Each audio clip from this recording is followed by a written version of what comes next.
Hi, I'm Liz. And I'm Rhea. Welcome to Karma's My Bitch, a podcast about love, Sex, connection, abundance, joy, purpose, peace, and how life isn't simply the stories we tell ourselves.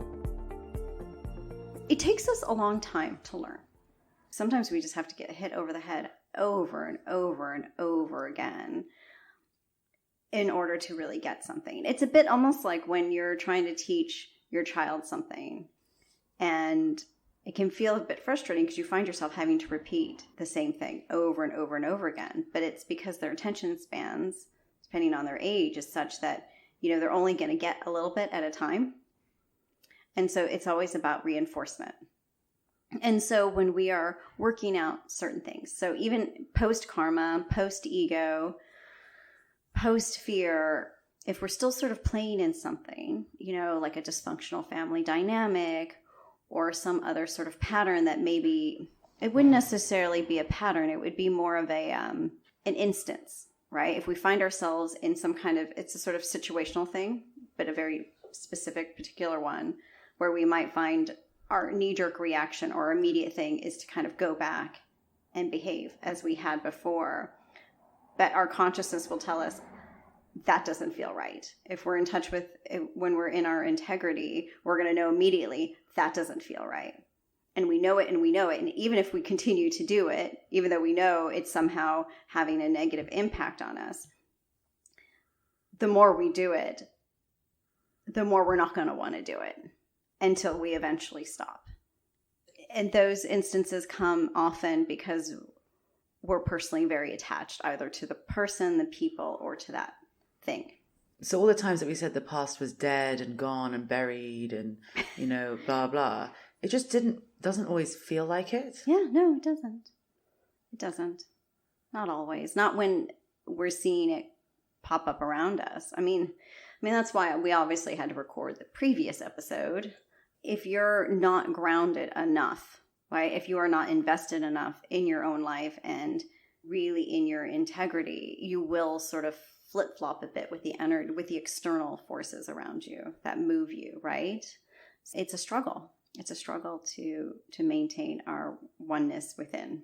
And when we have all of our old stuff, again, what I was sort of saying about like the old relationships that we might still be engaging with, it might really feel like nothing's changed depending on where we are in our sort of healing process. And that's just because, think about all the lifetimes we've lived through, if you want to believe in that, and as humans, there's just a lot. So you have just really old stuff everyone's having to sift through, right? There's the personal stuff from the karmic level in our relationships, and then you have the generational old stuff, which exists within the family line. And then you have the societal stuff, right? Racism, misogyny, patricide, matricide, abuse. And then you have all the global old stuff, right? Environment, political strife, refugees, diasporas. I mean, this has been going on for centuries and centuries and centuries, and we're still playing in it. So of course it's going to take a bit of time. Because even though history may have finished, we're still keeping it alive by putting energy into it. Yeah, and as we said, with 3D, in order for 3D to sort of maintain its power, it's going to want to loop. It's going to want to create and bring and allow all of this stuff to surface. And we can either find healing with it or play with it. And if we play in it and if we engage in it, we're just going to keep that loop going. Well, I know when you say that, it makes it sound as if 3D is a person. Yeah. Which obviously it isn't. It's just people who still are very embedded in the 3D belief systems. Right. That's what you mean. Yeah. So when, for them, not being able to control, not being able to use fear, not being able to do all these things is very scary and is unimaginable. So they will just up the ante. Very much. And many of these are people who have a great deal of influence and power. Yeah. So, of course, it's going to feel almost unavoidable. But that's why we've been seeing for years, and I mean, really effectively since 2016, it's been in our faces and really hard to avoid and up our asses. It's just the number of people, because thanks to social media, it's unavoidable, people just pouring themselves just into issues and values-based ideologies But they're doing that not necessarily because they support that cause, which they could very well. It's certainly reasonable, but because of their karmic pasts. So a karmic past is how our karmic themes have played out throughout our lives. So rather than actually just heal our karma and confront it and deal with it, they're just going to like use whatever that cause or issue is as a vehicle for their karmic story, which rather than heal it, actually just keeps it alive for most. Okay. Well, you know what happens with a lot of these sort of hashtag movements, which end up being really flash in the pan movements, they become our identities, right? Which is effectively just an ego attachment.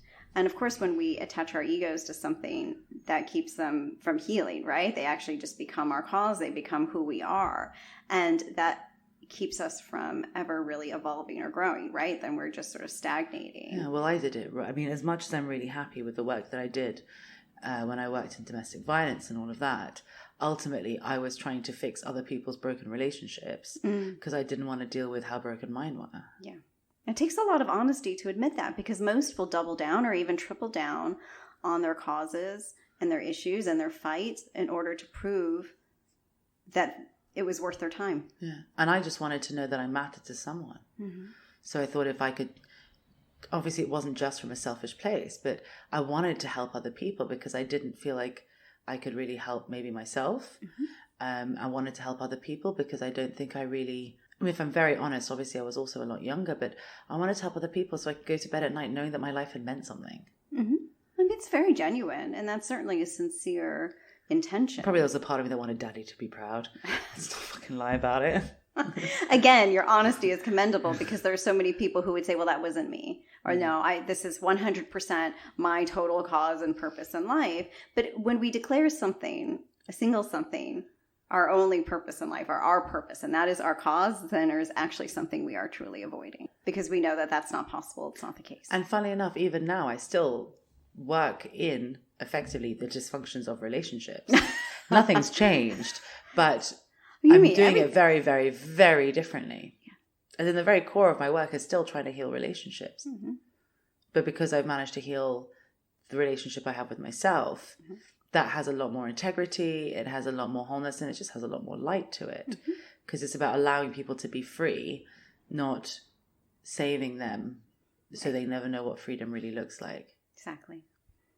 Very well said. So the upside to the energy that we have been alluding to a little bit in some of the episodes, the energy in 2023, if you really are invested in your own betterment, by 2023, you're going to see a difference, right? Like the energy is just going to start moving and ramping up. And if you are in flow with that, it will pay dividends and you will see the results. But if you haven't yet, these causes, these fires throughout the world and in your home, in your society, whatever, will rage until they are finished. So either way, this energy is very a completing energy. Yes. Okay, that's positive, finally. It's a very glass half full way of seeing it.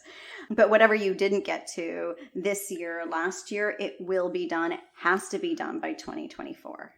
Which we're getting really close to now. It's a bit freaky. It is. To be honest. It really is. I mean, we're what, halfway? A little more than halfway. But then if you say that's glass half full, what's the downside?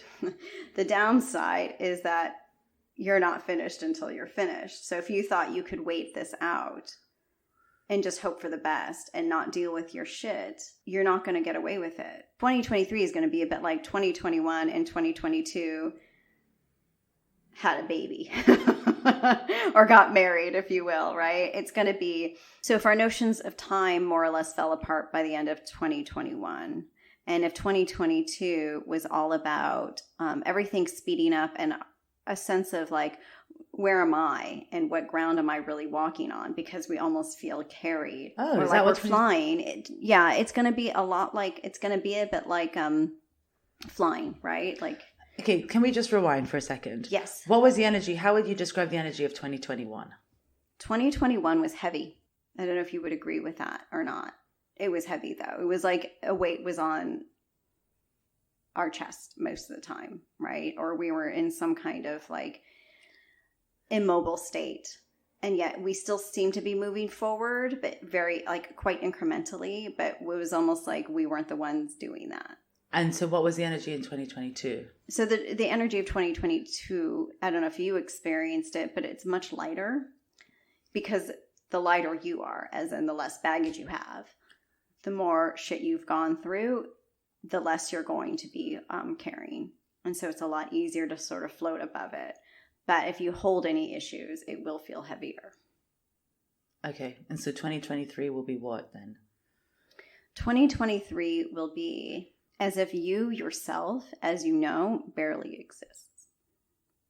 You're going to feel so outside of your body, so outside of any sense of who you are or who you knew yourself to be, it's going to be almost bizarre.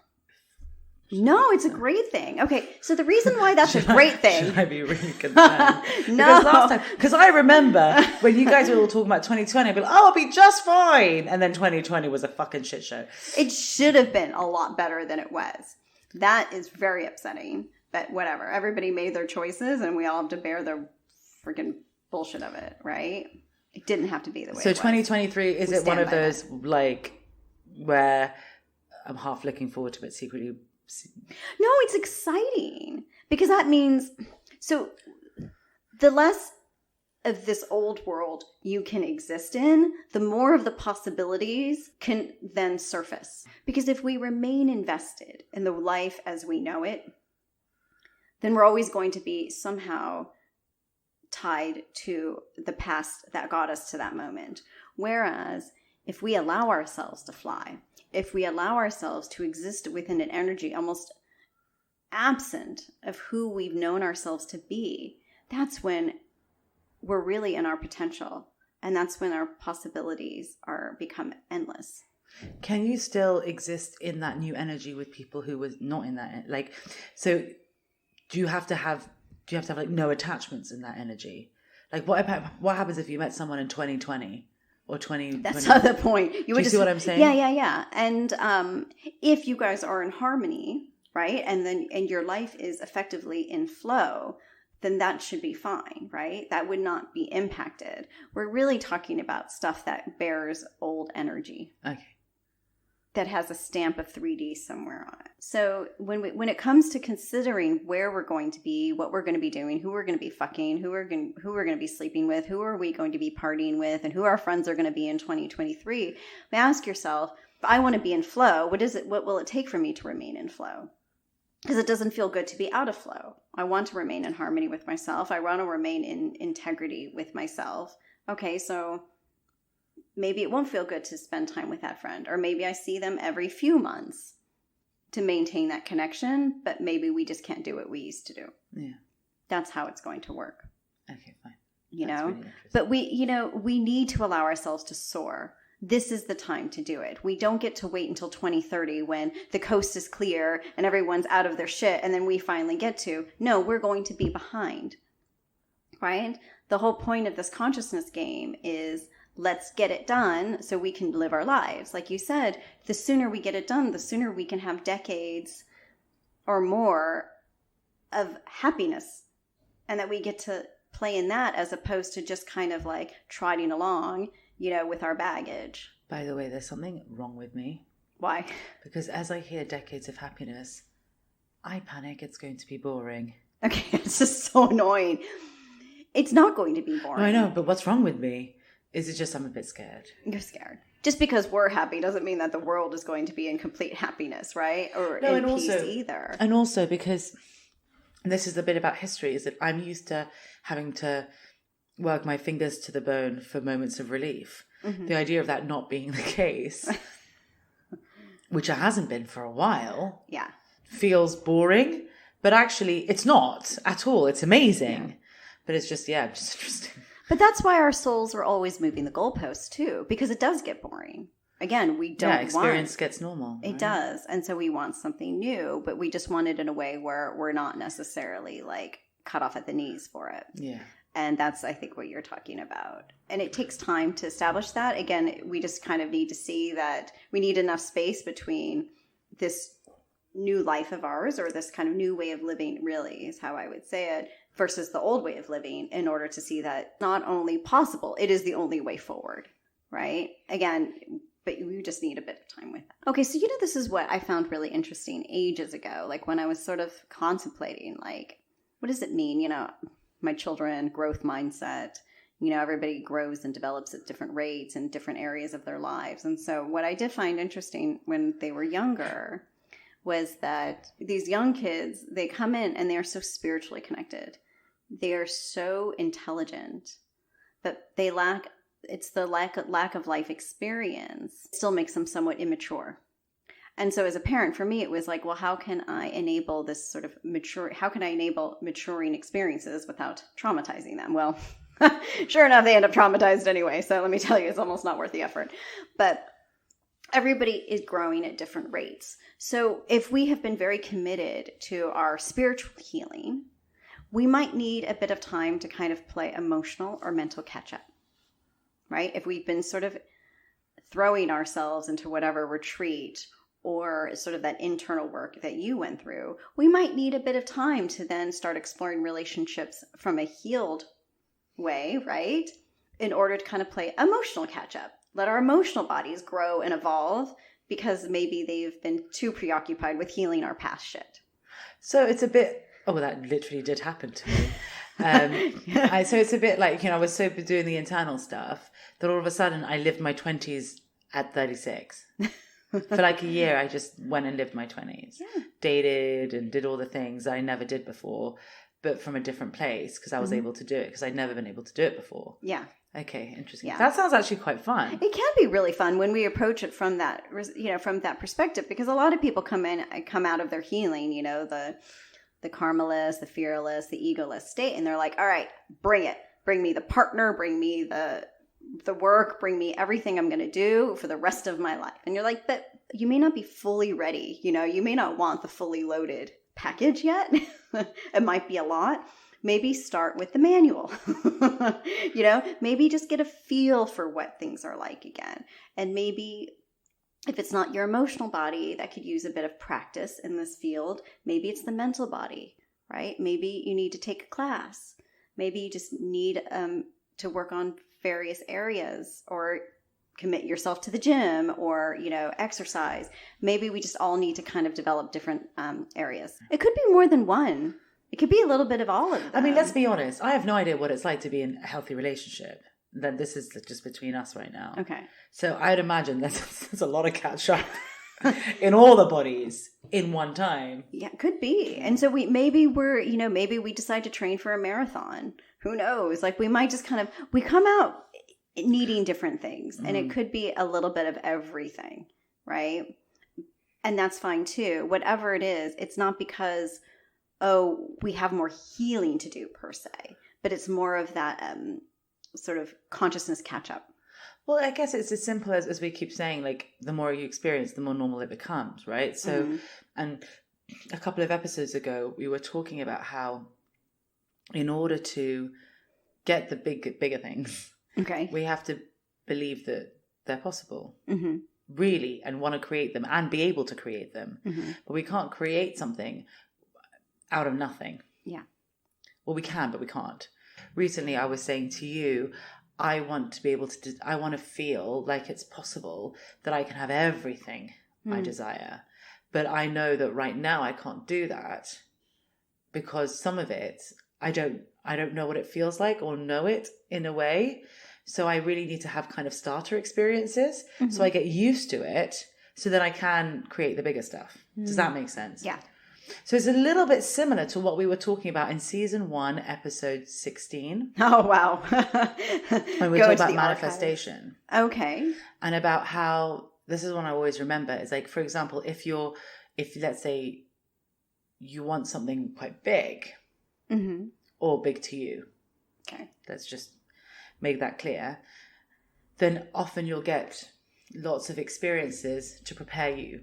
Yeah, it's true. To be ready for it. Exactly. Yeah, that's what I meant by the fully loaded package, right? Yeah. Like, what are you going to do with it? You don't know what to do with it. You're not ready as much as you think you want, as much as you may want to be. But, it's funny because I was sort of thinking about it and I was like, you know what? Who isn't tired? Who wasn't tired, as you said, by the end of 2020? or by the end of 2021. That this idea is, we keep talking about this like lead up to 2024, whatever that year really is going to mean. Well, I mean, everyone was talking about the lead up to 2020, and that was a shit show. So 2024, I'm thinking global civil war. Well, we're already in a lot of different. We have a lot of cold wars going on right now. I hate to break it to anyone, but it's funny because I think by the end of 2020 or in 2021, everyone's like, I want 2019 back. Yeah. And I remember the end of 2019, and you were, it was a shit show. Like, I remember everyone being so unhappy and then like really wanting it all back. And that's what we do. Like, at the moment we find ourselves unhappy, we always want to go back to the past because we think, but I was happier. And we really weren't. We were just less conscious then, right? And so what we're seeing is that if we've managed to burn through, and those fires have raged through our lives and pretty much razed everything and left nothing left, then we should find some peace in 2023. Wow, that's a real upside. Can you give me more of an upside than that? Well, as we said before, again, if you are invested in your betterment, if you are making fine, okay, good, and happiness your goal and your baselines, you're in a magnificent place. And that's the upside, is that energy will allow you to keep that stable.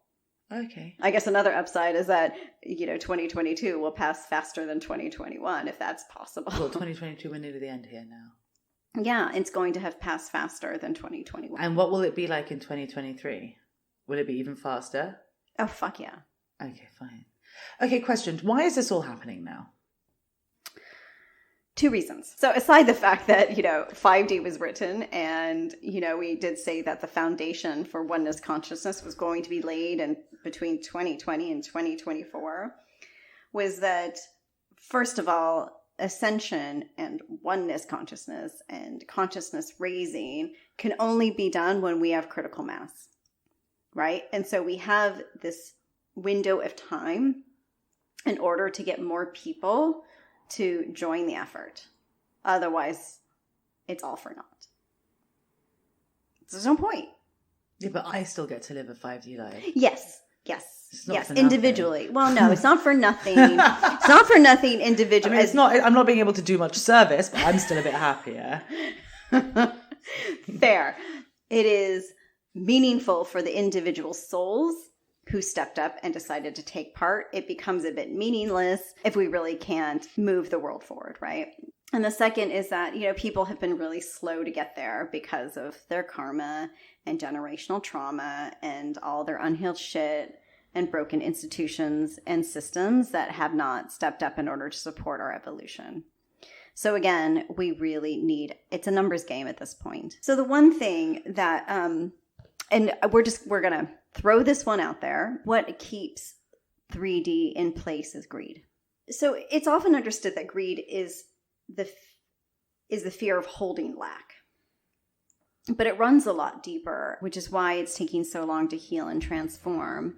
And because greed permeates throughout the 3 tent poles, we can understand why it has taken so long. If like one tent pole were to go down faster than the others, that would help bring it down, right? But the problem is that it permeates all of them. And so when we're looking at what keeps 3D in place and what really needs to transform, effectively, we're going to be having to contend with greed.